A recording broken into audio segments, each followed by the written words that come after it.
Բարև եմ բոլորին, այսօր մենք կփորձենք լուծել մի հատ մոտավորապես 12-րդ դասարանի սովորողների համար խնդիր եւ այս խնդիրում մենք ունենք երկու հատ ձող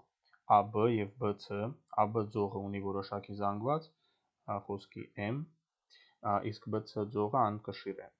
Ուրեմն այս երկու սայլը կարան շարժվեն,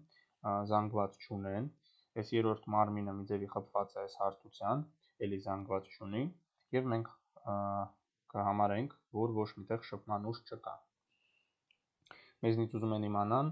այս C կետի ռեակցիայի ուժը, այսինքն այն ուժը, որը գործում է երրորդ մարմնից BC ձողի վրա։ Ուրեմն բերեք հասկանանք, որ այդ ուժը կարող է լինի մենակ հորիզոնական։ Ինչու՞։ Բերենք ենթադրենք, որ այդ ուժը հորիզոնական չի, այսինքն ուղղված է մի ձևի այսպես։ Քանի որ BC ձողը չի շարժվում եւ արագացում չունի, դա նշանակում է, որ Նյուտոնի երկրորդ օրենքով այս երկրորդ սայլի կողմից BC ձողի վրա պետք է գործի ուժ -n(-nc)։ Ոչ մի ուրիշ ուժ չի գործում BC ձողի վրա, քանի որ մենք հաշվում ենք, որ ինքը կշիռ չունի։ Բայց այս դեպքում պարզ է, որ BC ձողը պետք է պտտվի։ Ինքը չի պտտվում։ Ուրեմն NC ուժը կարող է լինի ուղղված մենակ հորիզոնական։ Հիմա բերեք նայենք այս առաջի սայլի վրա։ Առաջի սայլի վրա գործում է նորմալ ճնշման ուժ N այս հարթության կողմից։ Սայլը ոչ մի զանգված չունի, այսինքն չունի կշիռ։ Դրա համար, քանի որ ինքը չի շարժվում, այս AB ձողի կողմից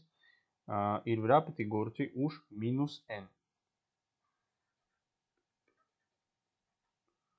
Քանի որ այս ուժերի համազորը պետք է լինի 0։ Սա Նյուտոնի երկրորդ օրենքն է։ Իսկ հիմա Նյուտոնի երրորդ օրենքով, քանի որ AB ձողը գործում է առաջի սայլի վրա ուժով -n, ուրեմն առաջի սայլը գործում է AB ձողի վրա ուժով n։ Մենք գտանք առաջի ուժը, որը որ գործում է AB ձողի վրա։ Հիմա բերեք հասկանանք, որ այս NC ուժը գործում է BC ձողի վրա, եւ քանի որ այս ձողը չի շարժվում, դա նշանակում է, որ երկրորդ սայլի կողմից իր վրա պետք է գործի ուժ -nc, եւ Նյուտոնի երրորդ օրենքով դա նշանակում է, որ երկրորդ սայլի վրա գործում է ուժ nc։ Նկարենք դա այստեղ։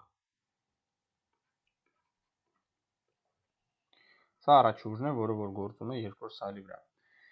Հետո մենք ունենք նորմալ ճնշման ուժը, խոսքի n1 այս հարթության կողմից, այս n1 ուժը ուղղված է դեպի վերև։ Եվ ինչ որտեղ մի ձևի այս AB ձողն է գործում այս երկրորդ սայլի վրա։ Ուրեմն պարզ է, որ քանի որ այս սայլը չի շարժվում, սաղ ուժերը, որ գործում են այս երկրորդ սայլի վրա, իրենց համազորը պետք է լինի 0։ Այսինքն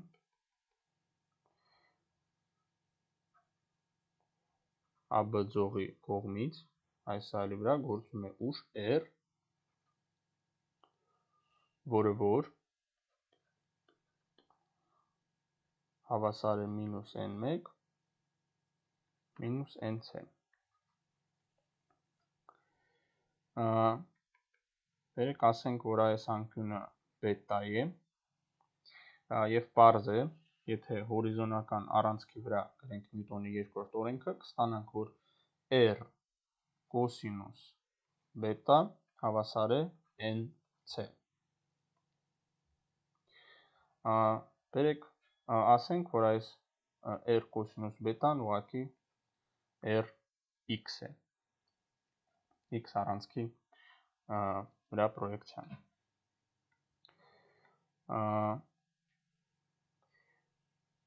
Սա նշանակում է, քանի որ AB ձողը գործում է R ուժով երկրորդ սայլի վրա, Նյուտոնի երրորդ օրենքով սայլը գործում է AB ձողի վրա ուժով -r։ Եվ այս անկյունը էլի բետա է։ Հիմա բերեք գրենք Նյուտոնի երկրորդ օրենքը AB ձողի համար։ Այս անկյունը պարզ է, որ 90 մինուս ալֆա է, և Նյուտոնի երկրորդ օրենքը պիտի լինի ուրեմն n կոսինուս 90 մինուս ալֆա հավասար է այս վեկտորի մեծությունը, այսինքն r կոսինուս բետայի վրա։ Եվ եթե մենք համարում ենք, որ x առանցքը ուղղված է դեպի ձախ, այս ուժը պետք է վերցնենք մինուսով։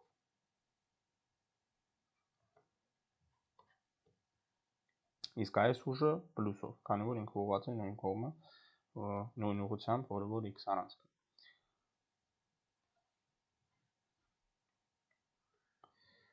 Ուրեմն սա կտա r կոսինուս բետա հավասար է 0-ին։ Սա Նյուտոնի երկրորդ օրենքն է։ Ուրեմն ստեղից մենք տենում ենք, որ n կոսինուս 90 մինուս ալֆա տալիս է r կոսինուս բետա, որը որ n-ն է։ Իսկ սա հավասար է n սինուս ալֆա։ Հիմա մենք ստեղ չգիտենք n ուժը։ N ուժը գտնելու համար մենք պետք է օգտագործենք ուժերի մոմենտների հավասարումը այս AB ձողի համար։ Բերեք վերցնենք մեր բևեռը B կետում։ Այդ դեպքում այս ուժը մինուս r ոչ մի մոմենտ չի ունենա։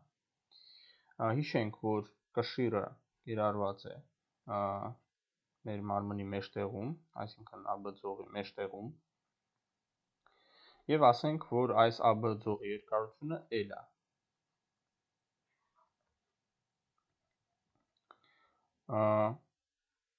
Դա կնշանակի, որ կշիռի մոմենտը mg L բաժանած 2-ին, իսկ այս n ուժի մոմենտը կլինի n սինուս 90 մինուս ալֆա L-ի վրա։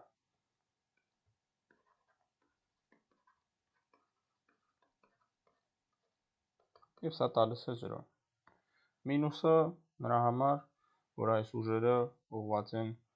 հակադիր ուղղությամբ։ Ուրեմն ստեղից տենում ենք, որ n-ը հավասար է mg 2 սինուս 90 մինուս ալֆա։ Իսկ սա հավասար է mg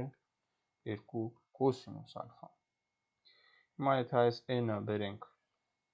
այստեղ, կարանք գրենք, որ n-ն հավասար է mg 2 կոսինուս ալֆա սինուս ալֆայի վրա։ Եվ սա, ինչպես դուք գիտեք, հավասար է mg բաժանած 2-ի և տանգենս ալֆա։ Սա մեր խնդիրի լուծումն է և պատասխանը։ Ուրեմն այս խնդիրում կա մի փոքր նրբություն, ուրեմն ես կուզենայի, որ դուք փորձեիք կոմենտարիաներում բացատրել, ինչու ես չեմ կարող նույն ձևի ասեմ այս սայլերի դեպքերի պես այս երրորդ մարմնի համար, որ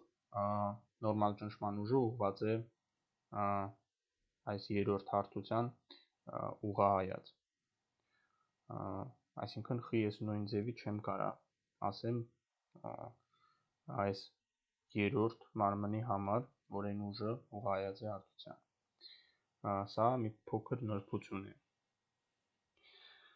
Շատ շնորհակալ եմ, այսօրվա համար սա վերջ, և մյուս անգամ կփորձենք լուծել մի քիչ ավելի դժվար խնդիր։